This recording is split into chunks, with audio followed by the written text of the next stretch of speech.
Good morning. Man, I tell you, there's really not a whole lot good to find on the internet these days. It seems that the world is so polarized and it seems to be getting worse, doesn't it? I mean, it doesn't matter what it is that you're reading about or what the discussion is or what the platform is. People are on polar opposite views or sides, and it's gotten sort of ugly, sort of nasty. So, what do we do about that? And how does that reflect on us as individuals or those groups that we're a part of? What seems even worse is that a lot of people do this in the name of God or Jesus by condemning the conduct of others, by calling others out as being wrong or somehow inferior or acting inappropriately. And that's given churches and Christians a bad name. This isn't a new phenomenon that we find on social media. It's been going on for, oh gosh, centuries. Since Jesus left this earth, it's been going on. And I think part of it is the power that is God and the connection that we feel to God. Somehow we feel empowered and think better of ourselves, and we should be better, but we think better of ourselves in comparison to others. And that's really not what it's about. So, the old adage, the old bracelets, what would Jesus do, really has some application to what we're dealing with today. And I'm reminded of that parable that it's not really a parable, it's a story that is told to us in John of an event that John relates as happening. You remember the one, let ye who is without sin cast the first stone.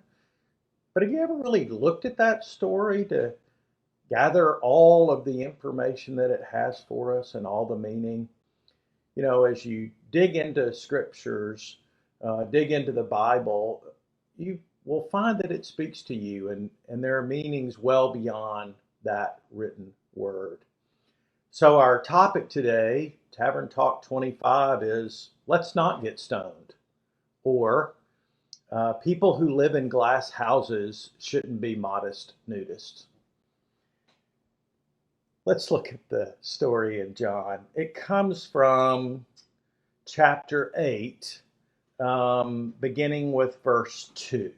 And I'll just read through it. If you want to pause and go get your Bible, you can read along. This is the New International Version, but whatever speaks to you. At dawn, he, being Jesus, appeared again in the temple courts, which were in Jerusalem, where all the people gathered around him. And he sat down to teach them. The teachers of the law and the Pharisees brought in a woman caught in adultery. They made her stand before the group and said to Jesus, "Teacher, this woman was caught in the act of adultery. In the law, Moses commanded us to stone such women. Now, what do you say?" They were using this question as a trap in order to have a basis for accusing him, Jesus. But Jesus bent down and started to write on the ground with his finger. When they kept on questioning him, he straightened up and said to them, "Let any one of you who is without sin be the first to throw a stone at her." Again, he stooped down and wrote on the ground.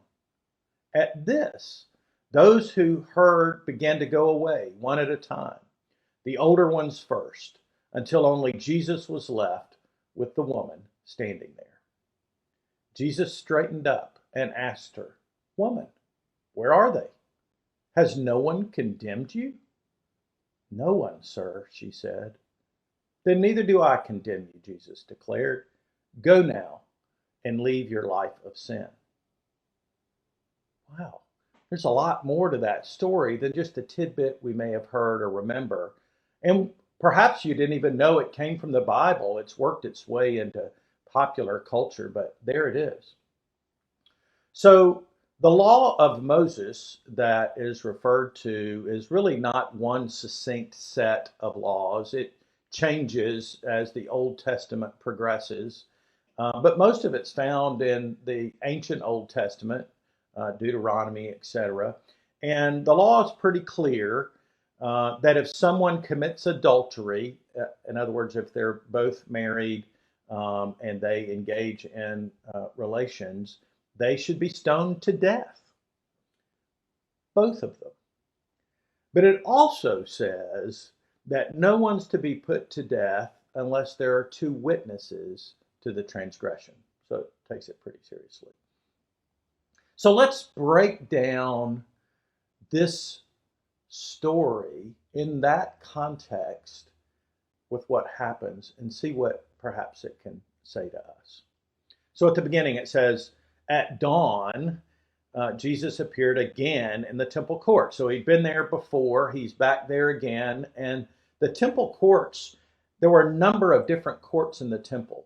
And some courts were reserved just for the Pharisees, and some courts were reserved just for Jews. Some courts did not allow women in, it was just males, and others didn't allow foreigners in. But there was a section of the temple where everyone could be, and that wasn't necessarily the high part. It's not where perhaps the sacrifices were made or whatnot, but it's where everyone could gather, almost a public place. And that is where Jesus was speaking, because he was speaking to all the people gathered around him without distinction as to who they were. And he was sitting down amongst them to teach, not standing and lecturing, but teaching them. And boy, teach him they did. He taught even those who didn't want to gather around and listen to him, but instead came to accuse him. So there were Jews and Gentiles alike in these areas of the court. So there they are, Jesus teaching these people the new way to God, to righteousness, and the teachers of the law and the Pharisees. So the Pharisees were sort of part of those. The teachers of the law were at a higher level within the Jewish church. And they came to him and brought a woman caught in adultery. So that means that someone had to know or witness that she was committing adultery, right?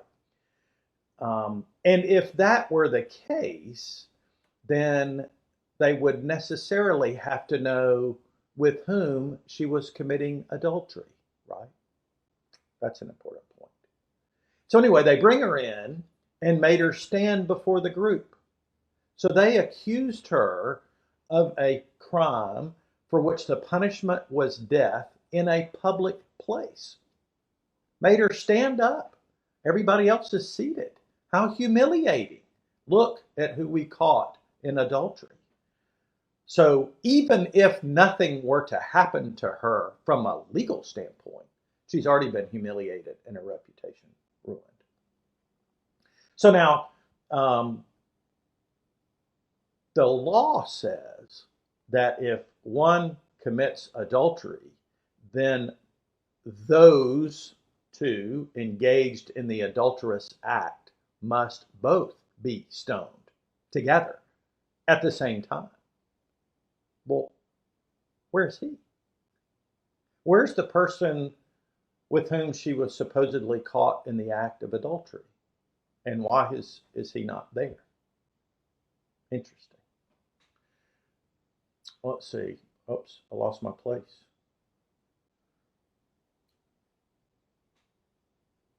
Ah, here we are. Okay. Oh, why? You know, let's make this stop so I can continue to read. Quit that. Okay. Sorry. Um, okay, so where were we? Teachers of the law brought in, they made her stand before the group, caught in adultery. Then they said to Jesus, Teacher, tongue firmly in cheek, and ironically, Teacher, this woman was caught in the act of adultery. In the law, and then they tell him, and he's supposedly the teacher they referred to, that it says we're supposed to stone such women. What do you say? Well, obviously they're using it as a trap. It says they're using it as a trap. What's he supposed to say? Right? They feel like they've got him captured. Because if he says stoner, well, then he's violating the law that says you're supposed to have two witnesses and you're supposed to stone both him and her, both parties to the adulterous act. And if he says don't stone her, then those who aren't really up on the technicalities of the law think that he's saying it's okay to violate this basic law. I mean, it's one of the 10 commandments, for crying out loud. And if he says don't stone her, so he's caught. But as often is the case, there's no catching Jesus, especially by this crowd. So what does he do? He says neither. Instead, Jesus bent down and started to write on the ground with his finger. He doesn't yell at them. He doesn't attack the accusers. He doesn't call anybody out for their failure to bring the other party or ask where the witnesses are. He doesn't raise a technicality, and he doesn't engage in an argument with them. Instead, he bends down and starts to write on the ground with his finger. Well, what's he writing? John doesn't tell us what he's writing. So it seems to me that if it was important what he wrote, then, or important to the story, then we would know what he said. But that's not the case. So what does he write? I mean, this is just a fascinating curiosity to me. Does he write, where's the other party? Does he write the name of the other party with a question mark? Like, what about him? How does someone get caught in adultery? Somebody has to know who the other party is. Where are they? Does he write the names of those associated with them? Or perhaps some of these people that have brought her in friends with the person with whom she was caught? Does he begin to write some sins of those that are accusing in the dirt? Or perhaps he writes the law out that says you need two witnesses or you need the other party. This is just fascinating. But I think the key thing for me in this is the fact that he responds by doing something like that. So he doesn't humiliate the accusers like they've humiliated her, but instead quietly writes something very powerful without question on the floor. Well, they obviously have not seen what he's written because it says they kept on questioning him. And then he straightened up. So he was bent down writing. They perhaps couldn't see what he was writing. He straightened up so that they could and said, let any one of you who is without sin be the first to throw a stone at her. That seems to be a pretty good objective measure. If you're going to condemn someone to death, then you ought to have some pretty clean hands. And obviously, we don't. We're human. They were human. And they knew they were human, and Jesus knew. And that's why I think maybe he's writing some of their sins down just to bring it home to them. So he says that, and then again he stooped down and wrote on the ground. So maybe he's writing all these things. At this the scripture says. Those who heard began to go away one at a time. The older ones first, until only Jesus was left with the woman still standing there. So everyone left. Everyone. And remember, he was talking to some people when the Pharisees and the teachers of the law came in. So not only did the accusers leave, so did everybody else, right? So if there were any witnesses there, which we don't know, but they're certainly not called out, they leave too. So it's just Jesus and the woman there. Now, you may be wondering, well, why does it say the older ones leave first? Well, that was out of respect. There was a hierarchy, certainly within the Pharisees' orders, and those who were younger, would defer to the elders, who were wiser, more learned, and the elders would be the ones to leave first, because the others aren't going to leave until they do. So they're following the law, the little rules, even though they're not following the big law, which is don't kill somebody unless you've got both parties and two witnesses, or the bigger law that Jesus is probably teaching about, which is love your neighbor as yourself, have no other God before God, like the rules. So Jesus is left alone with her. And he straightens up, because he had gone back down to write some more, and says, woman, where are they? Has no one condemned you? So where did everybody go? I love that line. But then she says, no one, sir. Oh, wait a minute. Nobody's condemned you? What does that mean? What's this whole spectacle we just witnessed? People had accused her, but there was no one to condemn her. There's some parts of the Mosaic Law that says that the accuser, the witness, actually cast the first stone for some crimes. So accusing and condemning is sort of two different things. Not to be technical, but remember, this isn't the original language. So no one, she says, so no one is there to witness and condemn her. No one is present with the authority anymore, if they were there to begin with, that would condemn her to death. Or maybe she's innocent. This is the first time we've heard from her. Perhaps she was caught in adultery, but there's no witnesses, and this is just hearsay. Maybe she's innocent. What does Jesus say? Then neither do I condemn you. Wow. So he's saying, I'm not going to condemn you either. So if she was guilty, he's not going to condemn her to death, because this is her chance at a new life, which is the most powerful message of all. And if she's not guilty, then of that, he's not going to condemn her. And technically, he didn't have the authority to under the law anyway, because he wasn't a witness, right? But that's not all Jesus said.